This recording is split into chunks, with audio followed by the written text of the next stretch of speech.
السلام علیکم مفتی صاحب۔ وعلیکم السلام ورحمۃ اللہ جی۔ خیریت سے ہیں آپ؟ الحمدللہ بھائی، اللہ کا فضل ہے، آپ خیریت سے ہیں؟ جی اللہ کا شکر ہے۔ مفتی صاحب، دور حاضر میں آج کے ہمارا نوجوان طبقہ جو شراب نوشی کی طرف زیادہ گامزن ہے، تو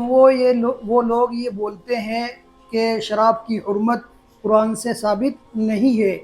یہ علماء کی اپنی بنائی ہوئی باتیں ہیں۔ تو آپ اس کے بارے میں تھوڑی تفصیل سے گفتگو فرما دیں اور اس کو صاف کر دے کہ شراب کی حرمت قرآن سے ثابت ہے یا نہیں ہے۔ جی بھائی میرے عزیز، جیسا آپ نے یہ بات معلوم کی ہے کہ آج کا جو نوجوان ہے وہ شراب نوشی کی طرف زیادہ ہے، اور یقیناً جب ہم معاشرے میں اور لوگوں کے حالات دیکھتے ہیں اور لوگ ہمیں آ کے بتاتے ہیں تو یقیناً دل دکھتا ہے کہ چھوٹی چھوٹی عمر کے جو بچے ہیں، یعنی 12 سال کے، 14 سال کے، 16، 18، 20، یہ جو عمر ہے اس میں بہت سارا ہمارا بچہ نوجوان طبقہ شراب کی طرف لگ گیا ہے۔ جی جی آج آپ راستے سے گزرے، سفر میں دیکھیں تو بعض مواقع پر تو ایسا ہوتا ہے کہ شراب کی بوتل، بیئر کی بوتل لیے ہوئے کھڑے ہوئے پی رہے ہیں۔ شادی بیاہ کے موقع پر شراب کو جو ہے بہت عام سا کر دیا ہے لوگوں نے۔ بعض خبریں یہ ملتی ہیں کہ شادی کی جو گاڑیاں ہیں ان میں شراب کی پوری پوری جو ہے پیٹیاں رکھی ہوئی ہیں۔ تو شراب ایک جو ہے بڑی نشہ آور چیز ہے، اور شریعت کی نظر میں بڑی اس کی جو ہے برائی اور قباحت بیان کی گئی ہے، اور جو شراب پیتے ہیں ان کے لیے سخت وعید ہے۔ اور جیسا آپ نے کہا ہے کہ بعض عوام یہ سمجھتی ہے اور کہتے ہیں نوجوان کہ شراب حرام نہیں ہے، تو ایسا نہیں ہے میرے عزیز، یہ تو نص قطعی سے ثابت ہے، یعنی قرآن سے ثابت ہے۔ جی مفتی صاحب، ابھی آپ نے بیان کیا ہے کہ شراب کی حرمت نص قطعی یعنی قرآن شریف سے ثابت ہے، تو وہ جو اس میں شراب کی حرمت کو بیان کیا گیا ہے قرآن کریم کی، وہ کون سی آیت ہے مفتی صاحب؟ جی جی، یہ سمجھ لیجئے آپ کہ قرآن کریم میں تقریباً 4 مواقع ایسے ہیں جی کہ اس پہ جو ہے شراب کی طرف اشارہ کیا گیا ہے۔ باقی حتمی جو فیصلہ ہوا ہے اور نص قطعی سے جو ثابت ہوا ہے وہ سورہ مائدہ کی آیت نمبر 90، یا ایھا الذین آمنوا انما الخمر والمیسر، جی جی اس میں اللہ نے ایمان والوں سے کہا ہے کہ جو تمہارے لیے شراب کو حرام کر دیا گیا ہے، شراب ہے، جوا ہے، جی، اور دوسری چیز ہے آیت میں آگے تفصیل ہے۔ ماشاء اللہ مفتی صاحب، بہت اچھا آپ نے جو بتلایا۔ اب میرے ذہن میں ایک سوال اور ہے شراب سے متعلق، جی بھائی فرمائیں، انشاءاللہ بتائیں۔ کہ شراب کب حرام ہوئی تھی اور وہ کون سے صحابی تھے جو شراب کی حالت میں نماز بھول گئے تھے؟ جی بھائی، شراب کی حرمت جو ہے وہ تدریجی طور پر واقع ہوئی ہے، باقی قطعی حکم جو ہوا ہے وہ غزوہ خندق کے چند دن بعد ہوا ہے، اور قرآن کی آیت نازل ہوئی ہے انما الخمر والمیسر۔ اور جو آپ نے بات معلوم کی ہے کہ شراب کی حالت میں صحابی نماز کو بھول گئے، یہ واقعہ پیش نہیں آیا ہے، بلکہ واقعہ یہ ہوا ہے کہ حضرت عبد الرحمن بن عوف رضی اللہ عنہ نے چند صحابہ کی دعوت کی اور کھانے پہ بلایا، جی اور جیسے ہمارے یہاں عام طور پر ہوتا ہے دسترخوان سجتا ہے اور بہت ساری اشیائیں دسترخوان پہ ہوتی ہیں، جی جی حضرت عبد الرحمن بن عوف نے بھی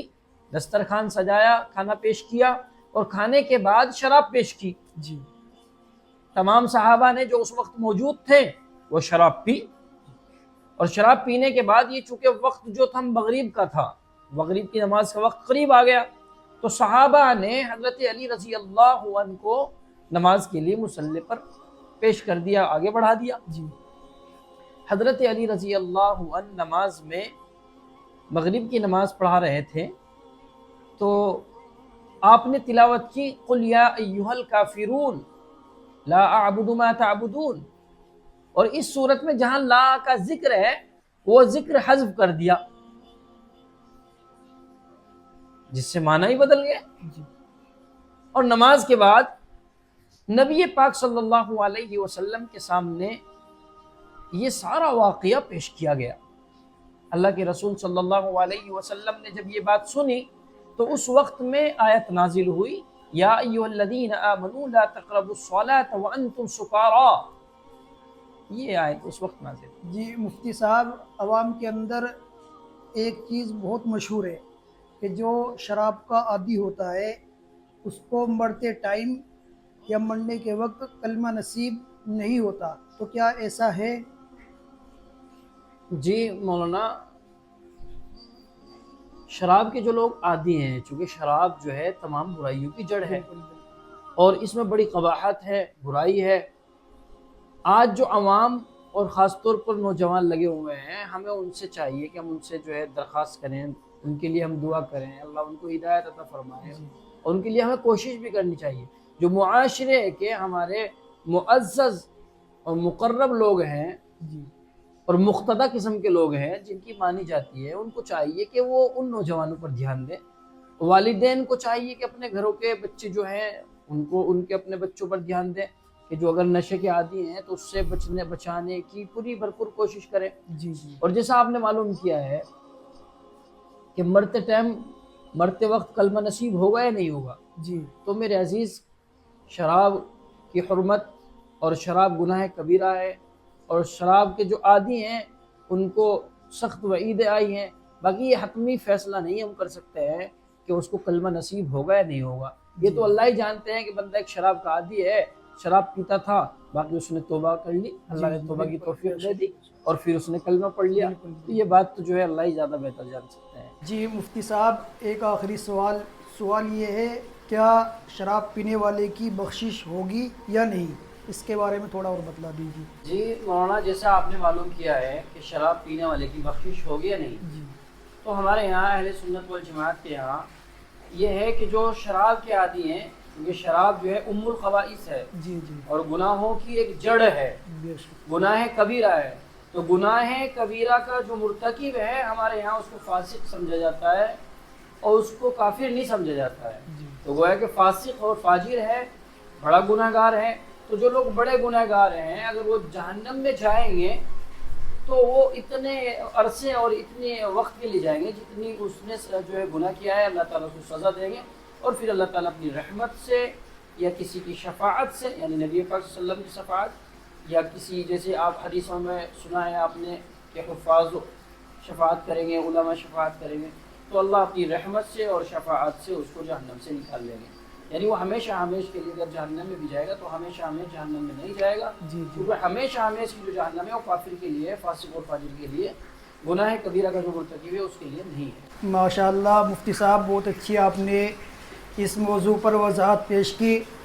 بہت بہت شکریہ آپ کا، اللہ تعالیٰ آپ کے علم میں اور عمر میں برکت عطا فرمائے۔ آمین آمین یا رب العالمین، جزاک اللہ خیر۔ جی بھائی، آپ کو جو ہمارے دیکھنے والے ہیں ان کو دینی مسائل کے لیے کوئی چیز معلوم کرنی ہے، کوئی مسئلے کے بارے میں معلوم کرنا ہے، تو وہ کمنٹ کر کے ہمیں اس مسئلے کے بارے میں معلوم کر سکتے ہیں۔